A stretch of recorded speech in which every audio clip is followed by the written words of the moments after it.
So we're going to continue our discussion on the stress life approach by talking about factors that can influence the fatigue limit.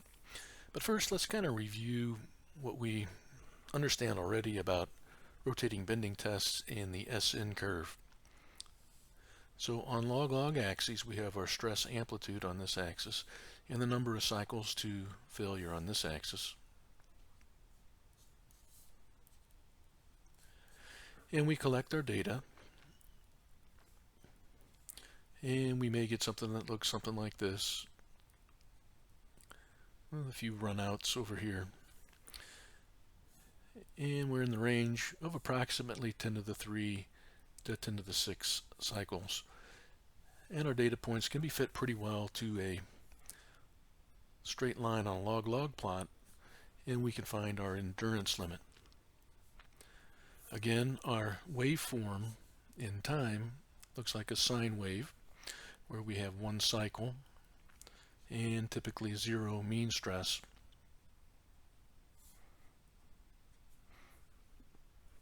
And we conduct our testing in that fashion.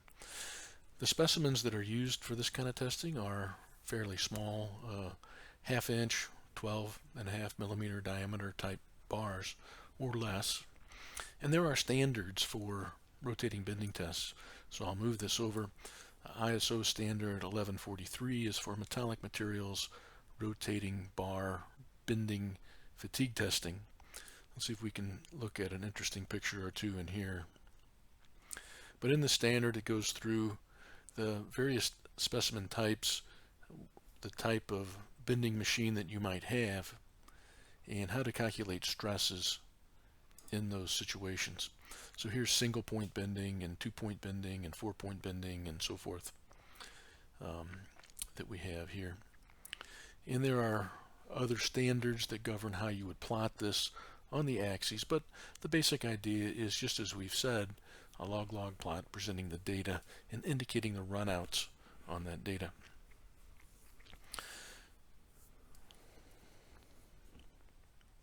So let's make a little note.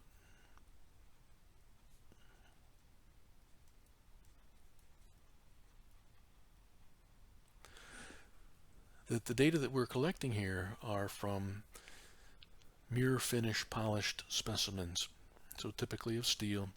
You machine this down and you get rid of any machining scratches that you can. You want to take away anything that can influence the fatigue behavior of that specimen other than the material itself.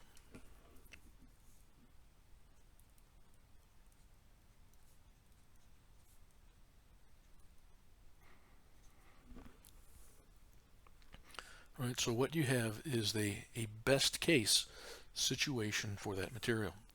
Now, in a real service environment, there are all kinds of things that can go on that can work to decrease from that perfect value, that perfect specimen value of fatigue life. Environmental effects, temperature, notches, scratches, machining marks, all of those things can influence the fatigue limit and in fact the entire curve. But it's most noticeable at the endurance limit level. So in this section we're talking about factors that influence the fatigue limit.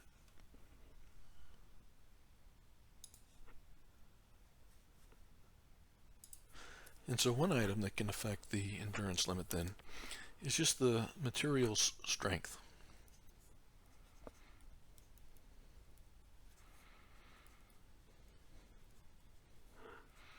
We've seen this already in our estimates of the endurance limit being about half of the ultimate stress.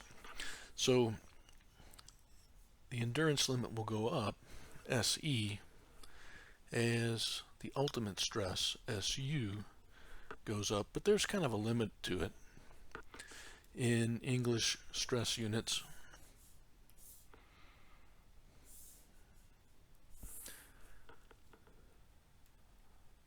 kind of maxes out around an ultimate strength of for steels of about 200 KSI.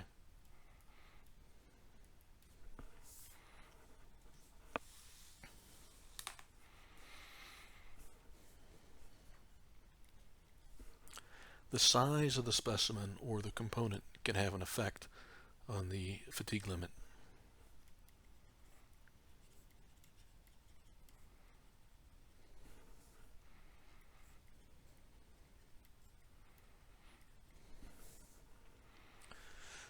Since we've identified fatigue as a surface phenomenon, those intrusions and extrusions and that heaving of the metal that affects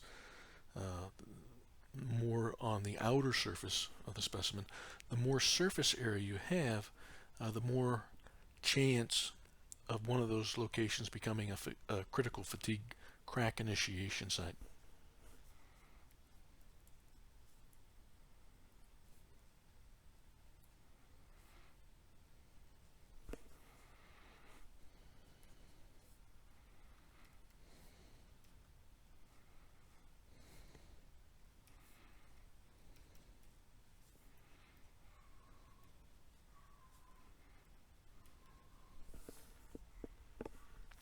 In addition to the surface area effect, there's also a volume effect.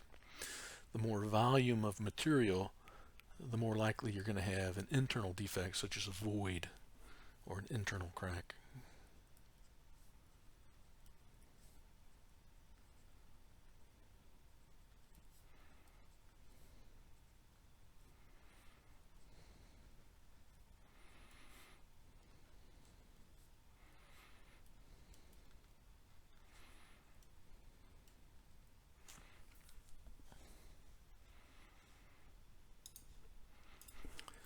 The type of loading can have an effect.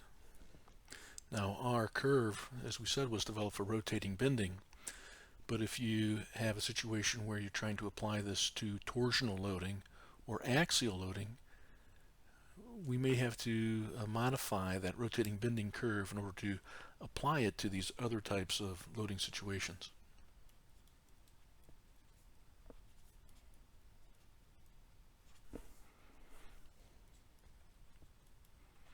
So we have torsion versus bending. Even for the same equivalent stress, like a von Mises equivalent stress, torsion tends to be a little harsher, so your endurance limit will go down. If you have uniaxial loading versus multi-axial loading, uniaxial being a stress state where we have stress in just one direction, as you might see in pure bending or in pure tension. Multi-axial being maybe a combination of tension and torsion. I'll show with shear stresses on this block. Even at the same equivalent stress, the multi-axial loading may show a decrease in the endurance limit.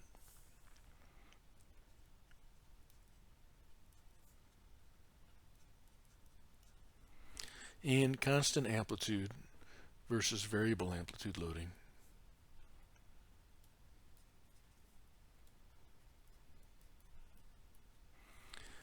With constant amplitude loading, we have this kind of sine wave type waveform. With variable amplitude loading, we have the load levels going up and down. The variable amplitude loading allows for unpinning of dislocations and kind of breaking free, and in some cases either the endurance limit goes down, or you might not even see an endurance limit in some cases for variable amplitude loading. It kind of depends on the level of the load.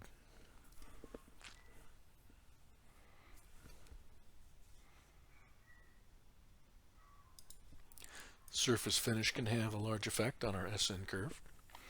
Anything that makes the surface rougher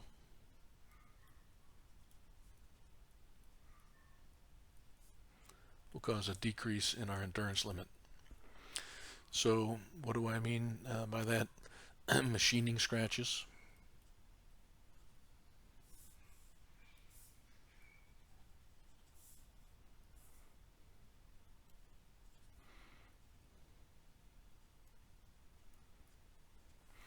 Would be something that would cause a rough surface. Any kind of stamping mark.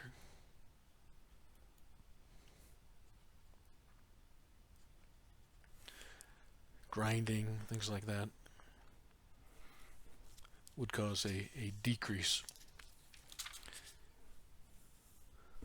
On the other hand, there are some surface treatments that can cause a beneficial effect.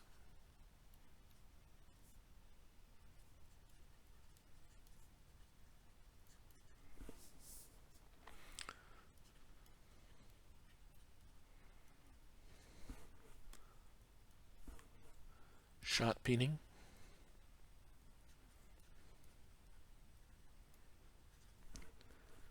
Can induce residual stresses at the surface that are compressive in nature, so that can help up to a certain point. If you're not familiar with shot peening, basically you take some shot, sometimes metal, sometimes other types of materials, little small balls or pellets, and you force it at a component at a high velocity, usually forced air, and it dimples the surface a little bit. Now, from a consumer point of view, you may not be able to have a dimpled surface, but if it's on some sort of piece of equipment that is out in the field where it doesn't see a typical customer, but it needs to have a long life, then shot peening can be beneficial. Other surface treatments like carburizing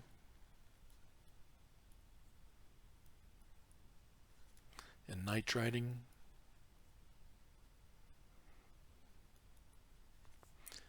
can see an increase in our endurance limit.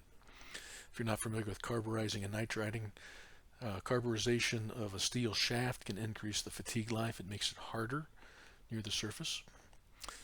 Same way with nitriding, you're introducing nitrogen atoms that help keep things from dislocations from moving around, impede that dislocation motion.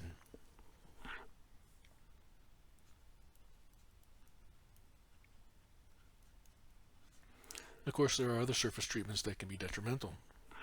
Things like plating. Electroplating tends to induce a tensile residual stress.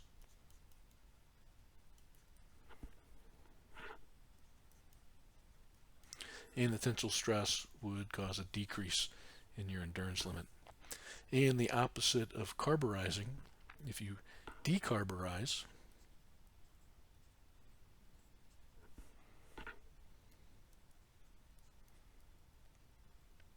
you have a piece of steel and you're losing carbon out of that material, then that could cause a decrease in life.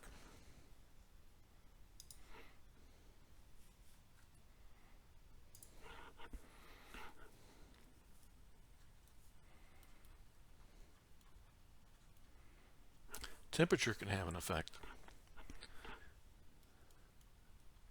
If you have an elevated temperature test, that extra heat energy can go into helping unblock dislocations, keep you from having as pronounced an endurance limit. It can also have an effect at higher temperatures on the modulus of elasticity, which kind of gives an average of the bond strength inside that material. So as the temperature goes up, then the endurance limit or the fatigue limit will tend to go down. There are environmental effects. If you have a steel that's polished in the lab, that's one thing. If you have a piece of steel that's sitting out on an environment, say maybe on a ship where there's a saltwater environment and corrosion can happen, your endurance limit or your fatigue limit values will go down in corrosive environments.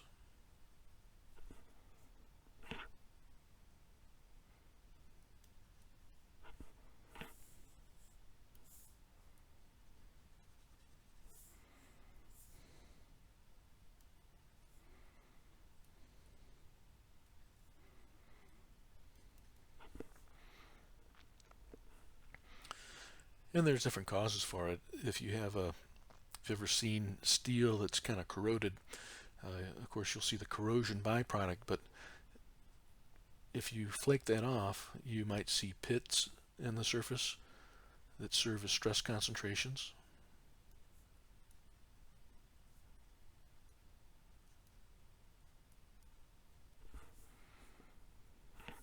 And eventually you can have cracks with corrosion byproduct kind of wedging open those cracks.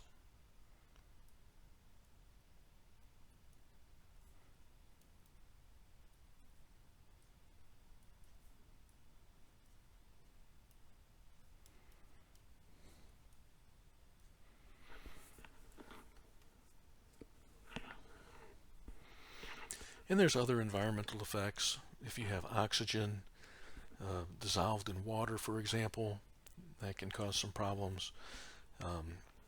These can also be frequency dependent in these kind of environments as well. Whereas in typical room temperature polished specimen testing, you don't see the frequency dependence, the rate of testing as a big factor unless you get into really fast type of fatigue tests. Other things that can affect your fatigue life are microstructural changes to the material. If you have a piece of steel and you weld it in order to get it in place, then that welding induces heat. You may have melted your material and re-solidified it. Even if you don't have re-solidification, even if you cut a material with a typical cutting tool, then you can have metallurgical changes due to local heating and not necessarily solidification.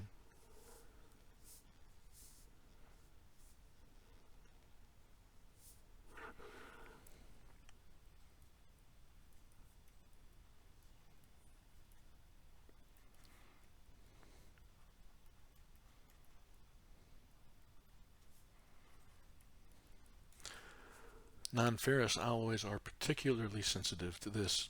If you have an aluminum alloy, there may be an aging time involved in that, and that aging time may be affected by any additional heat input that you put into that particular component.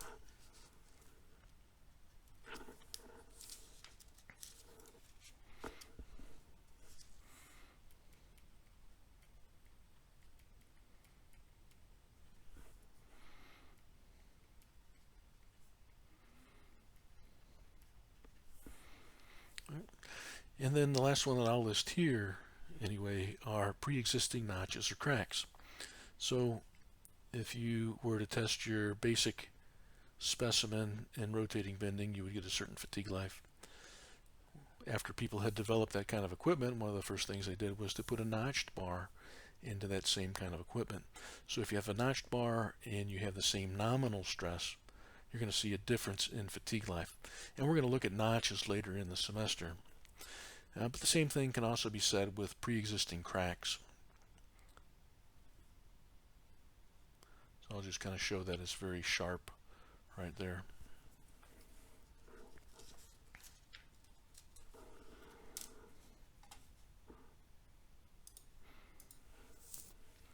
Now, to take all these different factors into account, oftentimes a safety factor type of approach is used.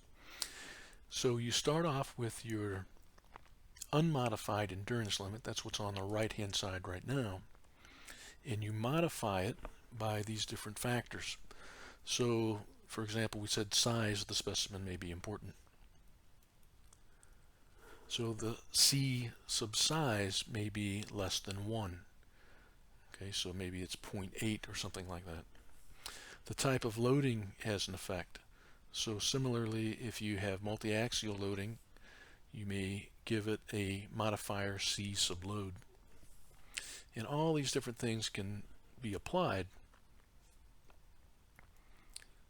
And there's a catch-all one, C sub miss.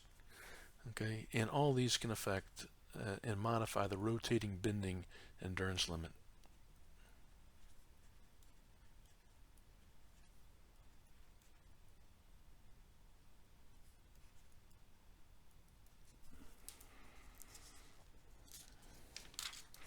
Okay, so what would your SN curve look like under these conditions?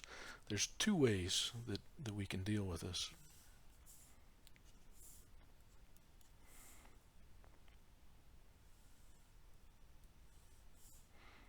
Here's our standard SN curve, and there's our unmodified endurance limit. With all these modification factors, maybe we're down here with the modified level, about here still. but now we're decreased. So we can go all the way back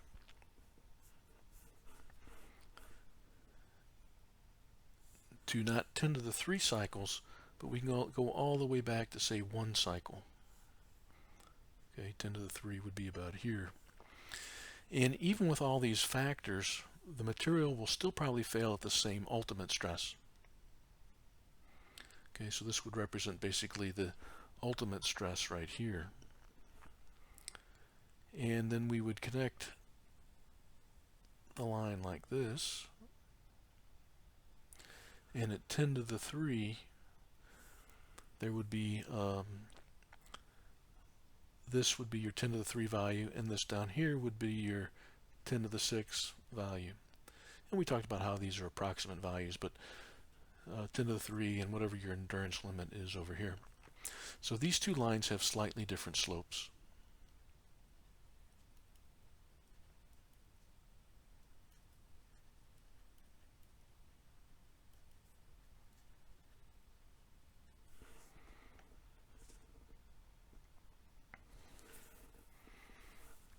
There's another way to approach this.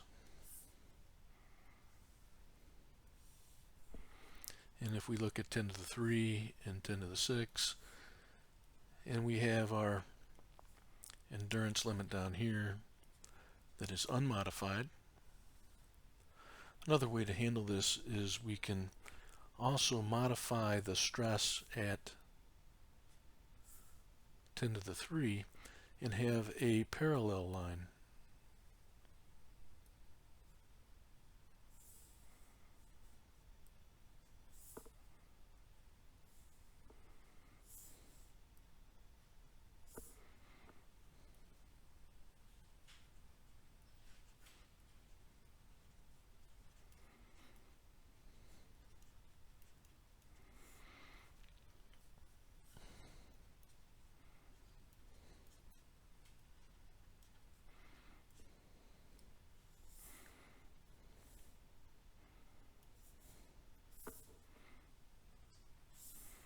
Okay, so the value right here would be your S 10 to the 3 with the same modification factors applied to it.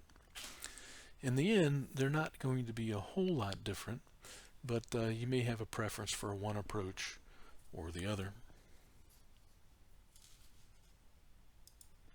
Now, all these different factors have been studied, and over the years, probably since Wooler did his initial rotating bending tests, up until probably the 1950s and even beyond, so approximately 100 years, people have studied all these different things, and each thing that I wrote down probably represents at least 2 or 3 dissertations on that topic by different people in different parts of the world at different times. All of these things have kind of culminated into a standard known as the FKM guidelines. I guess it's not a standard, but a guideline. And it's in German, so FKM stands for, here it is highlighted, it's kind of small. If I can say this right, Forschungskuratorium Maschinenbau, which is basically the Research Board of Mechanical Engineering in Germany. And they've come up with a very detailed list of these modifications that you can apply to your SN curve type approach. Now, this was all written in German, and a couple of colleagues of mine, Sean McKelvey and Young Lee, both at Chrysler, helped to convert this into English and have presented this paper on the stress-based uniaxial fatigue analysis using methods described in the FKM guideline. So as part of our class, I would like you to read over this paper and get a little bit familiar with it. As I've mentioned, we're not going to work a whole lot in the stress life area in our class, but it is a very important thing to be familiar with. And we'll see why, and mainly it's because a lot of components are designed to be at or below an endurance limit stress. Let's see if I can page through some of this. This is a chapter out of our book, and it's also published in the Journal of Failure Analysis and Prevention. So we won't go through all of it, but just to point out a few of the details here. All right, so here's our endurance limit. There's also modifications for, instead of having a flat line at the endurance limit, we can use different approaches to either extend the line down or to have a different slope at the endurance limit, and this can be to different factors such as variable amplitude loading.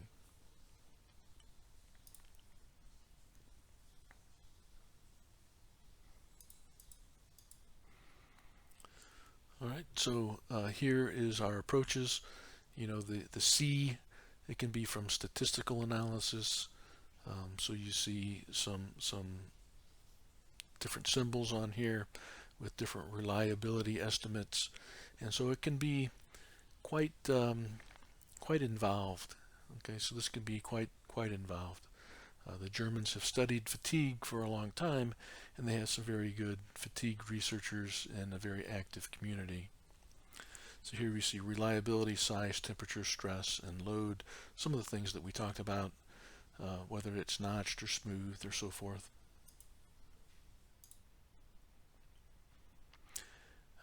Here's a figure indicating what would happen if we have a solid or hollow cross-section, whether we have a square or rectangular cross-section, whether it's a fine-grained steel and a temperature is in a certain range, and so forth. So basically, this document, these guidelines, have gone and compiled all of this data that's been collected over numerous years in different studies and tried to draw the most out of that data.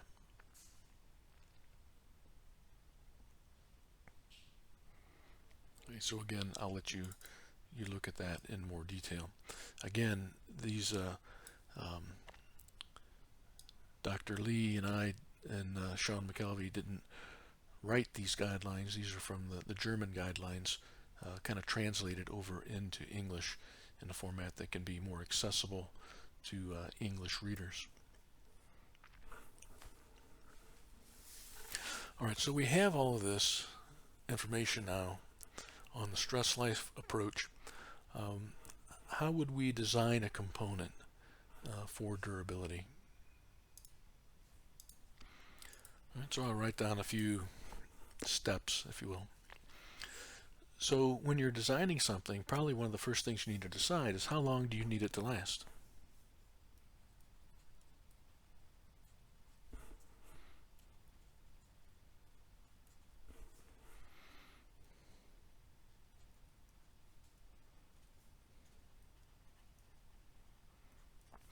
If you have something like a rocket stage, that will certainly have some vibratory loads, and you can have fatigue. But if it's only a single-use type of rocket, then that gives you one idea of how much fatigue life is required, as opposed to something like a connecting rod in a diesel engine. That connecting rod in a diesel engine may have to last for 50 years. Okay, so that can help kind of determine what you need to do next.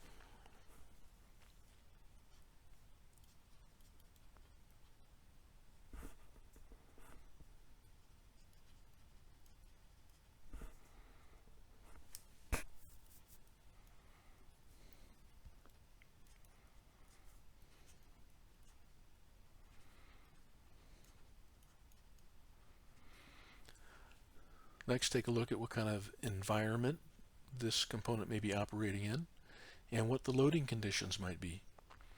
Is it always rotating bending, or is it variable amplitude loading? Is it in a saltwater type environment or near the ocean, or is it somewhere in a cold region or a very hot region?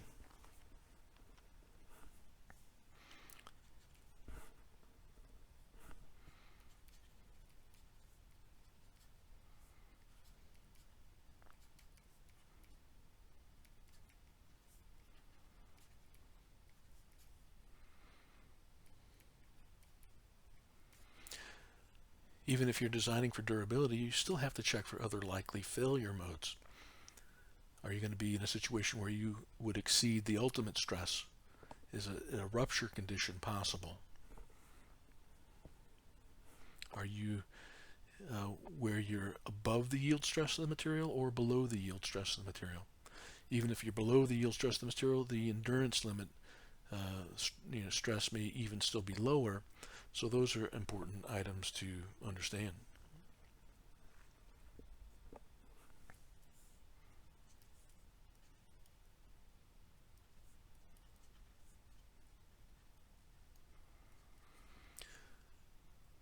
You'll have to size the component at some point. You'll need to figure out what the dimensions are going to be, and that can also affect some of these factors we talked about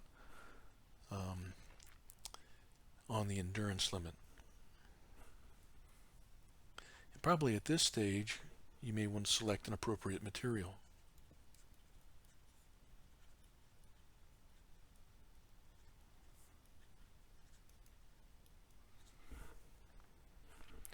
And processing methods, those kind of go together.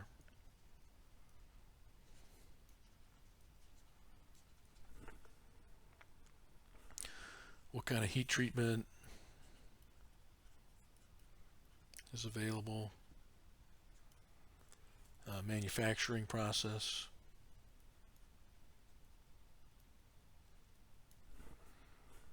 Cost. All of these things come into the material selection part of it.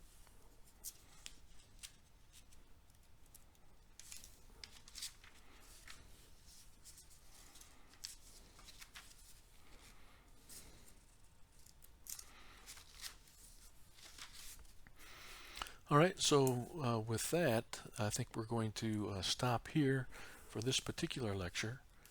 And the next lecture, formal lecture, will be on the basics of uniaxial plasticity. That'll get us set up for taking a look at what's called the strain life approach to fatigue.